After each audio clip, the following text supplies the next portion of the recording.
Hi, welcome back. My name is Federico Fernandez. I'm a senior fellow with the Austrian Economic Center. Thank you for joining us this afternoon for this free market roadshow digital event that we are doing together with the Ayn Rand Center of Romania. This is the last English webcast of this afternoon. The event will continue today at 6 p.m.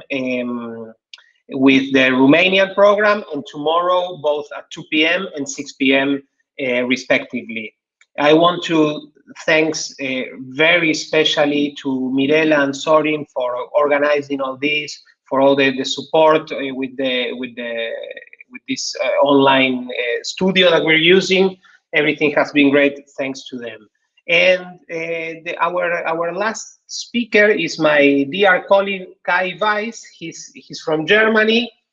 He'll be speaking about how Europe can recover after the great lockdown. I think it's a very interesting topic. I'll just tell you very briefly who Kai is for those who don't know him yet. Kai is a research and outreach coordinator at the Austrian Economic Center, and he's a board member of the Hayek Institute, both institutions headquartered in Vienna, Austria. He's also the co-editor of a forthcoming book called Green Market Revolution. If you want to find out more about this book, that if I remember correctly, it will be published on June, please visit greenmarketrevolution.eco. Very easy. And finally, online, you can find Kai also at the website of the Austrian Economic Center, which is austriancenter.com. And his Twitter handle is Kai Weiss AC altogether. Kai, it's great having you today with us. The floor is yours. Thanks, Federico, and thanks also from my side to the Ayn Rand Center for organizing this event. So as you can see, I have slides. Federico already made fun of me by that, but I'll try to use them. So what this basically is, what the next 15 minutes or so will be based on is a paper that we released about 3 weeks ago. I've obviously updated it now for this talk. You can find the link at the very end of this presentation. And what we basically looked at is how Europe can get out of this, well, in a sense, economic calamity, because I suppose it will be one. The European Commission released this week its economic forecast for this year, like its update, and it's pretty bad. I mean, as expected, the Eurozone will probably have an economic decline of 7.7%, the EU in general 7.4%. I mean, you can look across the board, every single country. Germany's minus 6.5%. Spain, 9.4, France, 8.2, Italy, 9.5, Romania, 6. Outside the UK, 8.3, the US, 6.5, and the world in total, 3.5%, which is much, much worse than the financial crisis was 10 years ago. I think at the height of the financial crisis in 2010 or 2009, the global decline of the economy was only 0.1%. It obviously affected some regions much, much more. This time, that's a global issue, and will probably be much worse, and an economic recovery will be needed much more. There's a bit of a difficulty in, and I'll try to go to the next, there's a bit of a difficulty here in really finding policy measures that could work, simply because obviously the economy in most countries is completely on hold. I mean, there's not really any point, and that's our opinion as well, to stimulate the economy right now. Even if, let's say, Keynesianism was correct, there's no point in stimulating the economy right now because the economy is factually on pause. So stimulating an economy that is not allowed by the government to work, there's no real point in that. So at the moment, as it is on pause, it's really only about surviving this until the virus is contained, until lockdown restrictions can be lifted. So in the short term, there are not many options. It's really just about getting through this with the least harm possible. And in that case, there are some pro-market ways to do that, for instance, by delaying or deferring tax payments to a later date, or to simply implement tax credits or reductions. A lot of countries have done that, and that's great. If the problem is larger than that, and I mean, a lot of countries are in pretty big problems, as I just mentioned, I think there may be a case, if we look at the government doing something of fiscal relief, which is very different to fiscal stimulus, and doesn't have the same kind of negative consequences. Relief basically means that you help those concretely that are in need of help because of the coronavirus. So one example of that is the Kurzarbeit system of Germany, which a lot of other countries have emulated. Basically means short-term work scheme, and it's basically designed that for those companies that can't pay their workers anymore, they can register at the government, and the government would take about 60 to 80% of the salary. Now, I know that's not the most free market way to do it, but if the economy is on pause because of the government, there may also be, and I just read Hayek actually a few days ago on emergencies, where he said that in that case, the government may have actually the obligation to also help those that are suffering under these consequences. And I think the way of direct and concrete fiscal relief is much, much better than, for instance, what the US, I believe, is doing, which is basically just throwing around with money to everyone. I think they just give everyone $1,500, and people will still lose their jobs. This saves the jobs. This pays people the money that they need to survive. And it's very concrete, and it only pays to the people that are the most affected and that couldn't do it without, thanks to the lockdowns. The EU, meanwhile, reacted quite disastrously, I think, at the beginning. I remember about 2 or 3 days after Italy locked down its economy, or its entire country in a sense, Ursula von der Leyen, the Commission president, was having her 100-day anniversary in her office, in her new position. And she gave a great press conference and a great presentation of the amazing things that the EU has done in her first 100 days. She talked for 1.5 minutes about the coronavirus. And the next day, I remember that was a Monday, on Tuesday, they presented the industrial strategy policy. On Wednesday, they presented the circular economy plan.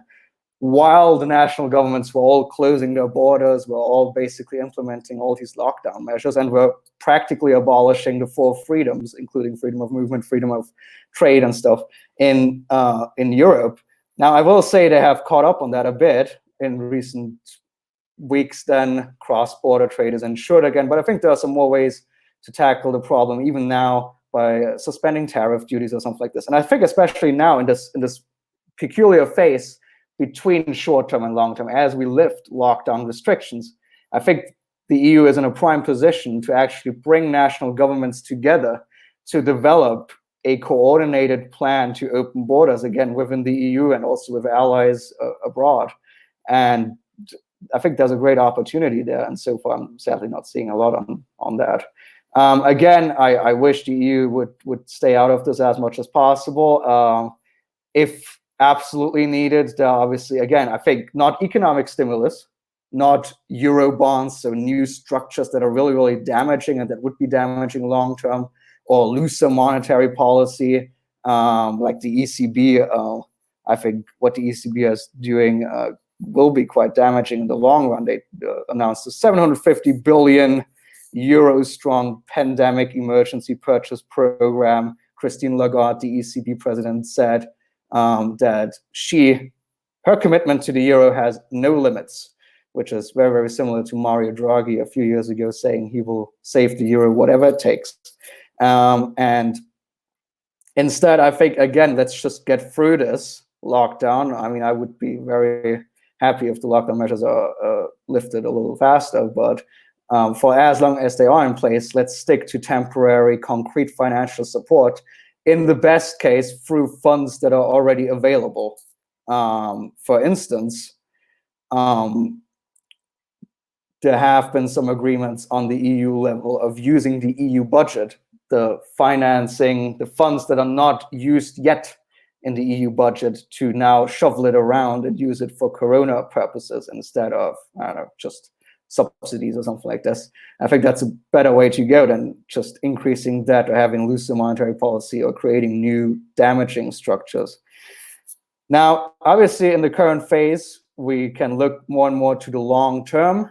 And I think there are many, many opportunities. Obviously, the coronavirus crisis will have long-term negative effects and quite large at that. But I think this is also an opportunity to really think about crucial reforms, because the European economy was not very successful before the coronavirus came about. Some countries already stagnated late last year, early this year, and there was already a lot of fear of an upcoming crisis. And so let's not pretend that everything before was fine. We shouldn't just return to the normal way that we had it before, because there were a lot of problems with the normal way before, and reforms were already necessary back then. And so we should basically double down on these reforms that are needed, and also look at bold policies that we maybe usually wouldn't take into account, for the simple reason that, just tickling a little with the tax rates or something like this, or just deregulating a few things or something like this might not be enough to have a fast economic recovery. So when looking at what reforms could happen now, I mean, really, as lockdown restrictions are lifted, we should look at pro-growth tax policies, in particular on corporate taxes and income taxes. Those are the two most distortionary taxes, and they are both usually way too high in most countries. I mean, if you look at income taxes, they are often above, if you also count in social insurance contributions, they are often like at 60, 70% in some countries in Europe. And that's just not really putting the right incentives in place for people to be economically active. And by lowering corporate taxes, to also reform corporate the corporate tax system, by decreasing income taxes, I think there are great opportunities to incentivize people to be more active, be more innovative, be more entrepreneurial, to also consume more, to use their money, and now how could that be financed? That's obviously a good question. I would say one way would be to broaden consumption tax bases.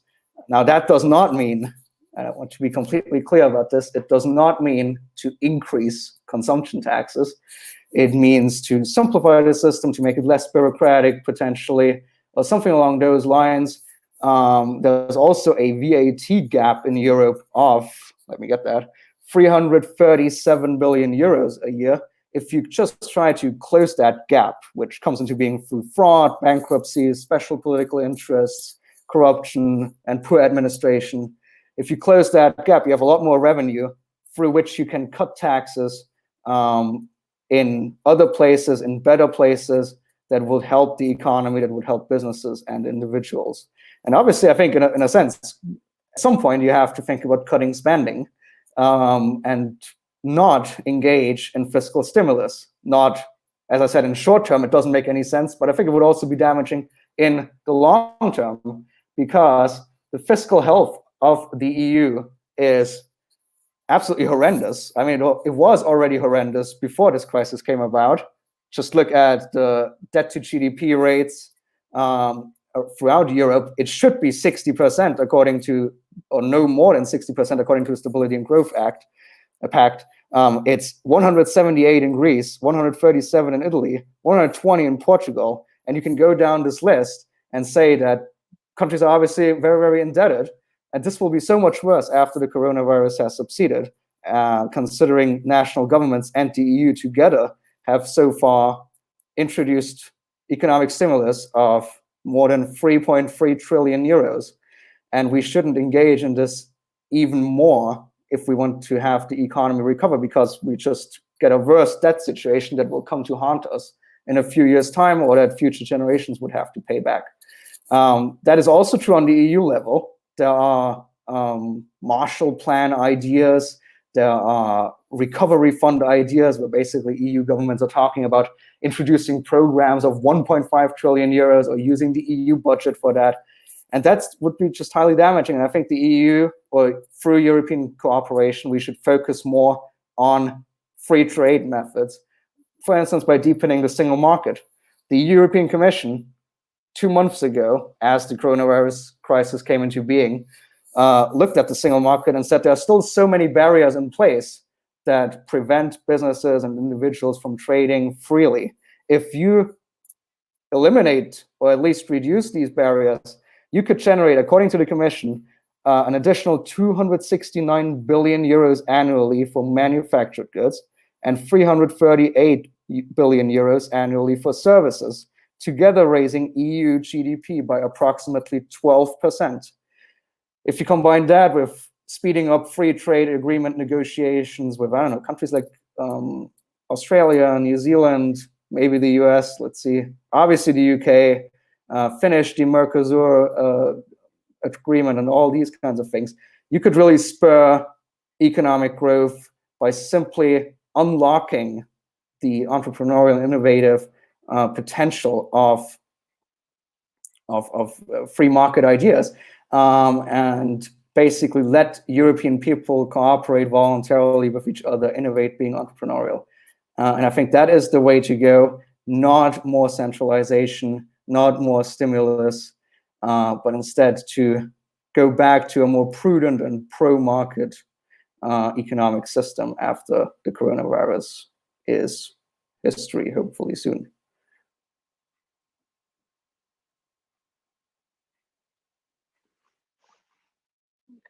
Thank you very much, Kai. Thank you for your talk. There's a lot I would like to discuss with you. Just a quick clarification question. You mentioned during your talk that, and maybe I misunderstood, that this crisis could be a big opportunity for like improving open borders, and you mentioned within the EU and allies. What do you mean exactly? So I think not necessarily. I think I know what you're talking about. So what I meant is that I think if the EU can do anything at the moment that could be useful for European people, it's to return and safeguard the 4 freedoms. Now, why are borders locked at the moment for people?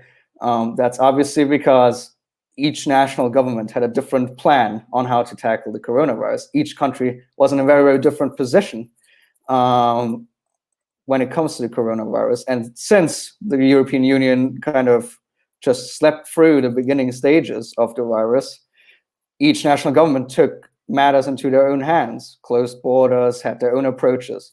And at some point, travel restrictions and these kinds of things were useful because countries were in very, very different positions. So, I mean, I understand why, for instance, the German government wouldn't, or the Austrian government or the Swiss government wouldn't want to have travel coming from Italy as freely as possible, or I don't know, France from Spain or something like that, because those are just very problematic areas and you don't want to increase the risk of having a huge infection wave. But now that the infection wave, the curves have been flattened in literally every single EU country, it's now time to leave these national government approaches and basically try to hammer out something where you can return to a free single market that also includes free movement of people. Now, that doesn't mean without border controls. And I mean, that's what I mean with European cooperation, right? You need to figure out something where you also don't risk to get a second infection wave. But, you know, I think the EU could work a lot at the moment on trying to figure out how to open all the borders within Europe again, to develop mutual plans on airports, airlines, all these kinds of things to get travel going again. And I think there are not really any more useful ways than that the EU could get active. And particularly, that's my last point on this, I think there are a lot of national governments at the moment that kind of do it by themselves. So Austria and Germany want to open borders again between each other, or I think Croatia wants to open borders again for particular countries, why not have a European approach? I mean, that's what the EU is, I mean, technically here for, is to have a free Europe. And today on Europe Day, the 17th Europe Day, I think it's very, very important to regain that concept again and not have a lockdown Europe for much longer. Indeed, Kai. There are a few things I would like to ask you, but before there's a question from the audience, from our good friend Mircea Nedelcu. He said that you mentioned that almost all countries have taxes that are between 55-70% of people's income. What do you think is, this is a very interesting question. What do you think is the psychological explanation that people, allow being robbed like this? That's a very good question. Yeah. So I would imagine, okay, this is just me rambling on possibly without making this any sense, but I would think that one of the main reasons why we let this happen and why we have these high tax rates is that we have been in a very comfortable situation for decades now, economically speaking, other than the financial crisis. People are very, I suppose, very confident with the situation that we are in, and so they are probably happy to give away a little bit of their income, and I think they're very happy to let other people that earn more money give away even more of their income. And I think that's where you have, I mean, when I say 70%, I obviously don't mean someone who earns 20,000 euros a year or something like this. I obviously mean well-earned people. And so I think there's obviously that factor that usually people probably don't care too much about rich people. And in a sense, I just feel like we may be in a situation where we think everything is running very well. Our healthcare sectors, our bureaucratic sector, all these things work very well. And while not everything is perfectly efficient, it's fine to have these small inefficiencies as long as the apparatus in general continues to work. And I'm curious to see what will happen now, considering we saw a crisis that kind of proves that we may not be in as comfortable of a situation as we might think. Thank you, Kai. We have just a few minutes, and before asking you a final question, I want to thank the Ayn Rand Center Romania for all this magnificent digital free market roadshow in Bucharest that we are doing. Invite everyone who is watching to join again 6 p.m. Central European Time, 7 p.m. Romania for the second part of today, which will be all in the Romanian language. And before finishing, Kai, well, there are several things I would like to ask you, but let's stick to taxes because it's the topic that we've been discussing in your last question. In the last question you replied, what do you think are like special taxes, patriotic taxes, taxes against the 1% likely to happen? You know, of course, you argued very convincingly about it, but let's suppose, you know, not everyone in Europe listened to you, and do you think things like this, and particularly I believe in Germany there have been talks about it, like these special taxes against the rich or something like that are likely to happen? I mean, I needless to say, I hope not, but I think it really depends on each country.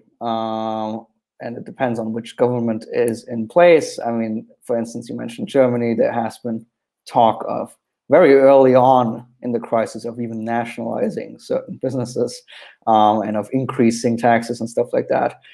But I don't think, for instance, in Germany that would happen because there's as much talk, probably more, of cutting taxes instead. And I do think that maybe I'm too naive or too optimistic, but I do think there's a consensus more or less coming into place, at least in countries where you have center-right governments, that what the last thing we should do when this crisis is over is to increase taxes, and that if anything, we should decrease taxes. Now that may mean not that rich people will get anything more from that. For instance, in Austria, I think what the Chancellor Kurz constantly says is that we need to reduce taxes for small businesses and for earners, kind of middle class earners. And I understand that, and I'm all for any tax cuts possible. But I do think tax cuts will happen in many countries in a way that probably, in a weird way, were not possible before this, because it's so much needed right now. And let's hope it's not coupled with these damaging taxes, like a wealth tax or something like that. Let's see. And well, Mirela told me that we have a few more minutes, so just last question on my side. You talked about deepening the single market. Do you think there's, let's say, political will in Europe to do that? And even if possible, go a little bit beyond that, because as Philip Bagus described to me very properly, the European Union is becoming a lot like a fortress to the outside and, well, an empire to the inside. But regarding trade, that's very likely. And it's true, there have been certain steps forwards, like the agreement with Mercosur, the agreement with Canada, but they are also extremely painful processes. And, they also have to be ratified by all countries. So it's a difficult and sometimes a little bit tortuous process. How do you see that? Do you think we have a real opportunity there, or it's going to be a very uphill battle? I think it will be a very uphill battle. So my optimism on the tax cut thing is probably the exact opposite of my pessimism on trade. I was kind of shocked the statistics that I showed you, that I talked about from the European Commission, that they actually published it and that they actually realize how many opportunities there are when it comes to free trade. But I think it says a lot that these statistics of the great benefits of free trade were in the same documents as the industrial strategy, which is a very, very centralized strategy, and I think would be a very damaging strategy. And so they would probably couple it, if they even go ahead with more free trade, they would probably couple it with some very, very damaging other kind of ideas. And I don't think that the coronavirus will spell the end of globalization or free trade or something like this, but the EU will continue to go down this very, very slow path of not necessarily protectionism, but I think more mercantilism, of industrial policy combined with, in that sense, combined with protectionism to the outside. And that is certainly very dangerous. And we'll have to see. I mean, just imagine the UK actually becoming the free trade global Britain that they always talk about. I think then they could put maybe some pressure on Europe, but that may just be a very, very naive hope on my part. Well, let's hope you are not that naive and that something like that ends up happening. Kai, thank you very much for being this afternoon with us. This has been the last Facebook live stream in English of today, but please join again at 6 p.m. CET, 7 p.m. Romania for the Romanian part of today's program. And tomorrow we reunite 2 p.m. CET, 3 p.m. Romania for the English program, and 6 p.m. CET, 7 p.m. Romania for the Romanian program. Again, thank you very much to all of you for being here. Thanks, Kai, for your magnificent talk. Thanks to the Ayn Rand Center Romania for putting this magnificent program together. And we'll see you next time. Bye-bye.